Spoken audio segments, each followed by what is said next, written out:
Assalamualaikum dan hai, nama saya Nur Syafwati Hanan binti Rosmai, Dometrik P139191.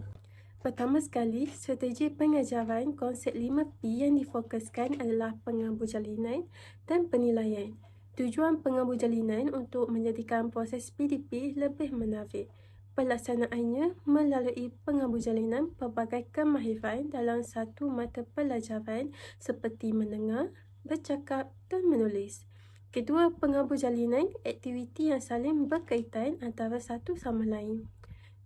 Tujuan pemilihan penilaian pula adalah untuk membantu guru mengetahui tahap pengetahuan dan kemahiran murid melalui pencapaian objektif PDP. Mana pelaksanaan penilaian ini dilakukan melalui aktiviti semasa PDP sama ada mencapai atau tidak kriteria kejayaan. APH ini menumpukan kepada nilai murni bekerjasama. Nilai bekerjasama ini diterapkan dengan menjalankan aktiviti secara berkumpulan di mana mereka akan bersama-sama bertanggungjawab untuk bersepakat membina ayat susunan biasa dan songsar. Dalam masa yang sama, mereka akan saling menghormati sumbangan rakan-rakan mereka. Salah satu faktor penting lain yang saya pertimbangkan adalah mereka dapat saling membantu rakan-rakan mereka yang mempunyai kemahiran yang berbeza. Bahkan, mereka juga dapat memperoleh kemahiran interpersonal melalui aktiviti kolaboratif ini. Elemen merentasi core curriculum yang dipilih adalah kelestarian alam sekitar.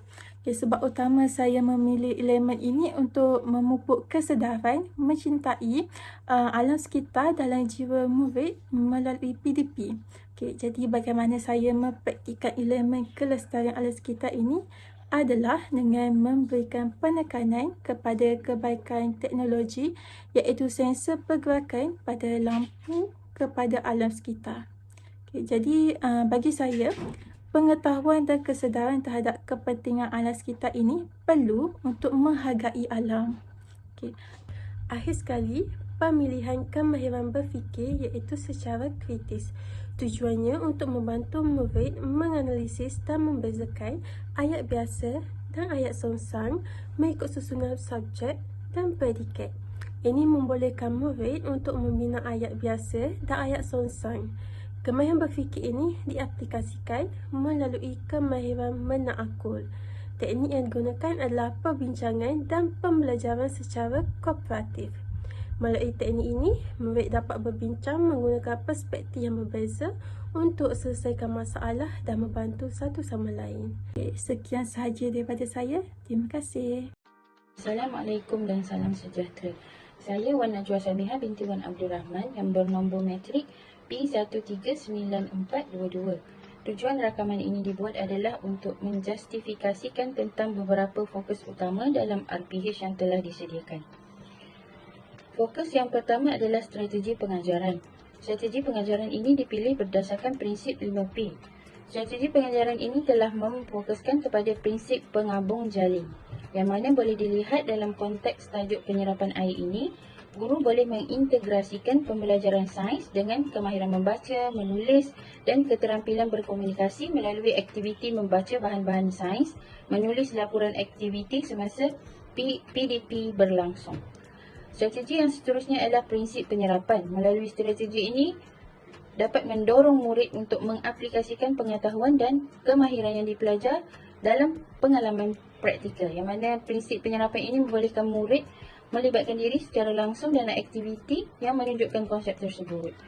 Fokus yang seterusnya adalah nilai murni, yang mana nilai-nilai murni ini memainkan peranan penting membantu seseorang murid itu membentuk sikap nilai dan moral yang positif serta memupuk pembangunan sosial dan emosi yang sihat. Sehubungan dengan itu, pemahaman tentang konsep ini membantu murid menghargai kepentingan alam sekitar dan bagaimana bahan-bahan yang berbeza berinteraksi dengan air di sekelilingnya. Selain itu, melalui aktiviti yang melibatkan eksperimen dan pengelasan objek, murid belajar untuk bekerjasama dalam kumpulan. Fokus yang seterusnya adalah elemen merentas kurikulum. Dalam aspek bahasa, murid diberi peluang untuk berkomunikasi dan berinteraksi dalam proses pembelajaran, terutamanya semasa aktiviti, eksperimen dan pengelasan dijalankan. Mereka juga akan mencatat hasil penyiasatan mereka dalam buku kerja yang mana dapat memperkukuhkan lagi kemahiran menulis dan membaca. Pemilihan elemen merentas kurikulum yang seterusnya ialah kreativiti dan inovasi, yang mana murid diberi ruang untuk mencuba pendekatan eksperimen yang berbeza dan mencari penyelesaian yang kreatif dalam mengklasifikasikan objek berdasarkan keupayaan menyerap air. Ini menggalakkan pemikiran murid secara kreatif dan inovatif. Fokus yang seterusnya adalah kemahiran berfikir, yang mana telah memilih kemahiran pemikiran kritis. Kemahiran pemikiran kritis ini merupakan aspek penting dalam proses pembelajaran sains, terutamanya dalam tajuk penyerapan air, yang mana murid perlu mengaplikasikan kemahiran ini untuk menilai dan menganalisis hasil penyiasatan mereka. Mereka harus mempertimbangkan faktor-faktor mempengaruhi keupayaan bahan. Mereka juga perlu membuat penilaian berasaskan keputusan yang diperoleh semasa eksperimen dijalankan. Sekian, terima kasih. Itu sahaja daripada saya menjustifikasikan fokus utama dalam RPH yang telah saya sediakan. Terima kasih. Assalamualaikum, nama saya Nurul Hazwani Atira binti Rosli, nombor matrik 143700. Justifikasi pemilihan strategi pengajaran bagi RPH ini ialah berdasarkan konsep 5P, iaitu penggabung jalinan pelbagai kemahiran dalam satu mata pelajaran. Kemahiran yang diterapkan dalam RPH ini ialah kemahiran pertuturan, menulis dan membaca. Oleh itu, guru telah menyediakan dua aktiviti. Yang pertama, murid diminta untuk menyebut nombor perpuluhan juta dan nombor pecahan juta dengan betul berdasarkan kad yang ditunjukkan oleh guru. Yang kedua, murid diminta menulis nombor pecahan juta dan nombor perpuluhan juta dalam bentuk angka dan perkataan dengan betul. Nilai murni yang diterapkan dalam RPH ini ialah nilai murni memberi tumpuan, kerjasama dan keberanian. Nilai murni memberi tumpuan di aplikasi semasa guru memberi penerangan mengenai cara sebutan nombor perpuluhan juta dan nombor pecahan juta dengan betul. Manakala nilai murni kerjasama dan keberanian dapat dijungkir apabila murid melakukan aktiviti menulis nombor pecahan juta dan nombor perpuluhan juta dalam bentuk angka dan perkataan pada papan hitam di hadapan kelas. Murid diminta menjalankan aktiviti ini secara giliran rally robin, iaitu murid dibahagikan secara berpasangan dan murid secara bergilir-gilir memberi jawapan mereka mengikut masa yang telah ditetapkan. Elemen merentasi kurikulum, iaitu unsur nilai tambah yang diterapkan dalam proses PDP RPH ini ialah elemen nilai murni. Elemen nilai murni ini untuk memupuk kesedaran murid mengenai kepentingan memberi tumpuan semasa proses PDP dan semangat berpasukan dalam diri murid. Akhir sekali, kemahiran berfikir bagi RPH ini berfokuskan kepada kemahiran berfikir secara kritis. Kemahiran berfikir secara kritis ini dipilih untuk membantu murid mengenal pasti perbezaan di antara nombor pecahan juta, nombor perpuluhan juta dan nombor bulat. Kemahiran berfikir secara kritis ini juga membantu murid untuk menganalisis cara sebutan dan cara penulisan nombor pecahan juta dan nombor perpuluhan juta. Dengan justifikasi pendekatan aktiviti-aktiviti ini adalah untuk meningkatkan daya tarikan dan keberkesanan pembelajaran, membolehkan murid memahami konsep nombor pecahan juta dan nombor perpuluhan juta dengan lebih baik, memupuk semangat berpasukan serta kemahiran komunikasi murid. Itu sahaja daripada saya. Terima kasih. Hai, Assalamualaikum. Nama saya Muhammad Aiman Hafifi bin Ahmad Hishamuddin. Nombor matrik saya P140896. Tujuan pembentangan ini adalah untuk memberi justifikasi kepada pemilihan elemen-elemen nilai RPH, iaitu meliputi strategi pengajaran, nilai murni, elemen orientasi kurikulum dan kemahiran berfikir. Untuk memberi justifikasi kepada strategi pengajaran, kaedah penggabung jalinan dipilih kerana ia membolehkan integrasi pelbagai konsep dan kemahiran dalam satu aktiviti pembelajaran secara menyeluruh. Melalui kaedah ini, pelajar tidak hanya diajar tentang konsep matematik berkenaan pengiraan nilai kalori makanan sahaja, tapi mereka juga turut diberikan peluang untuk mengasah kemahiran lain seperti kemahiran menganalisis dan juga merancang. Aktiviti merancang menu makanan harian berdasarkan pemahaman terhadap nilai gizi dan juga pengiraan nilai kalori memberikan konteks praktikal kepada pembelajaran dan membolehkan pelajar untuk mengaplikasikan pemahaman dan kemahiran mereka di dalam kehidupan harian mereka. Selain itu, kaedah penilaian juga turut diterapkan dalam RPH ini. Melalui aktiviti-aktiviti berkumpulan yang dilaksanakan, guru dapat menilai sejauh mana tahap pemahaman pelajar terhadap konsep yang diajar, sekaligus guru dapat mengenal pasti langkah yang boleh diambil dalam meningkatkan lagi prestasi pelajar. Untuk memberi justifikasi kepada nilai murni yang dipilih dalam RPH ini adalah nilai tanggungjawab dalam menjaga kesihatan diri. Nilai ini dipilih kerana ia memainkan peranan yang penting dalam mendidik pelajar tentang kesan pengambilan makanan terhadap kesihatan mereka. Dengan memahami kesan tersebut, pelajar lebih cenderung untuk membuat pemilihan makanan yang lebih sihat dan sesuai dengan keperluan nutrisi mereka. Seterusnya, nilai kerjasama. Penerapan elemen kerjasama ditekankan melalui keterlibatan aktif pelajar dalam aktiviti berkumpulan. Melalui aktiviti berkumpulan, pelajar didedahkan dengan nilai kerjasama, berinteraksi dan berkongsi idea dengan rakan kumpulan lain dalam menyelesaikan tugasan yang diberikan.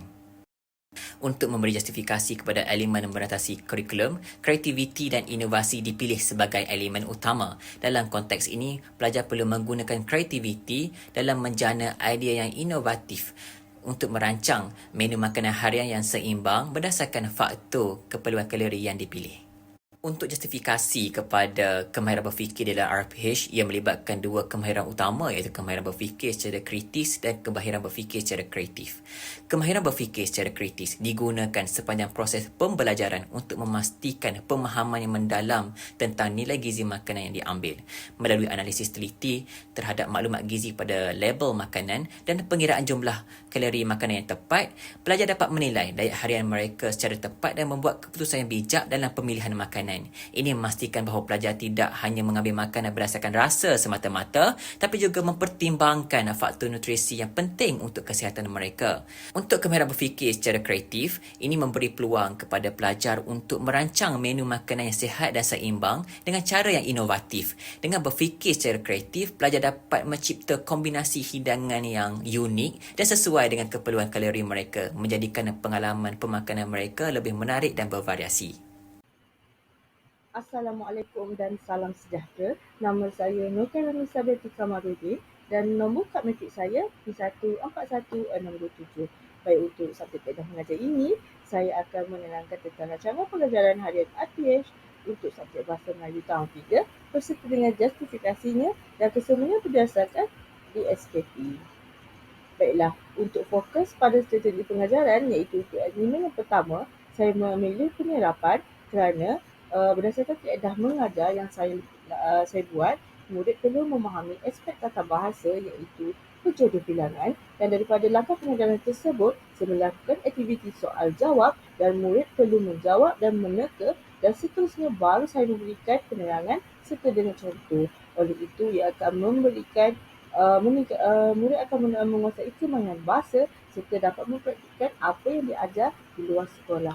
Okey, seterusnya iaitu penilaian. Di sini saya dapat mengetahui perbezaan tahap penguasaan murid dan juga dapat mengenal pasti kelemahan mereka serta dapat mengatasi kelemahan tersebut. Okey, seterusnya, untuk nilai murni, kerjasama dapat dilihat melalui aktiviti pengajaran yang dijalankan. Di sini, kerjasama antara guru dan murid menimbulkan rasa menghormati dan menghargai. Murid menghargai guru dan menunjukkan aspek yang baik untuk nilai murni. Okey, untuk seterusnya, untuk elemen berdasarkan mengentas kurikulum iaitu EMK, saya memilih bahasa kerana kerana subjek bahasa Melayu yang merupakan subjek keras. Hal ini juga dinampakkan melalui langkah pengajaran di mana saya mengajar tata bahasa. Bahasa Melayu amat penting dalam pelajaran murid kerana perlu ditekankan supaya murid dapat membaiki sebutan dan dapat berkomunikasi dengan baik, malahan meningkatkan mutu kualiti penulisan mereka. Dan seterusnya juga untuk nilai murni kerana secara jelas ia diterapkan dalam semua mata pelajaran. Selain itu, nilai murni dapat dilihat dalam proses PDP kerana ia merupakan aspek kepada amalan seharian kita yang melibatkan kerohanian dan kemanusiaan.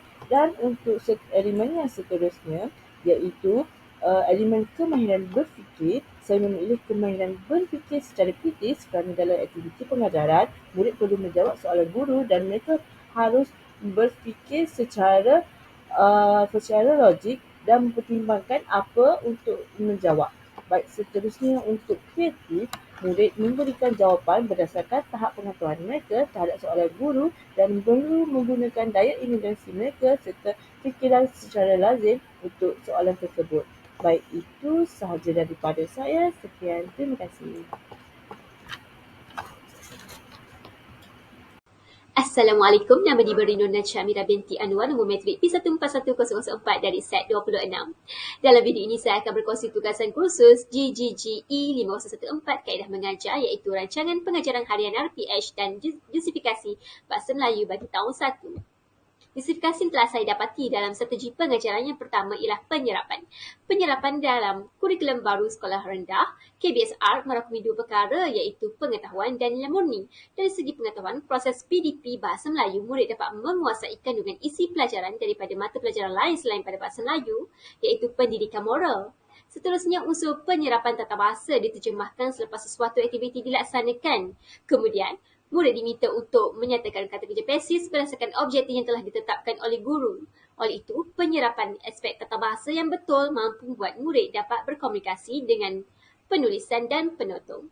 Kedua, penilaian. Melalui aktiviti berkumpulan khususnya, guru akan membuat penilaian dengan melihat kriteria kejayaan yang ditetapkan sama ada murid dapat mencapai atau tidak.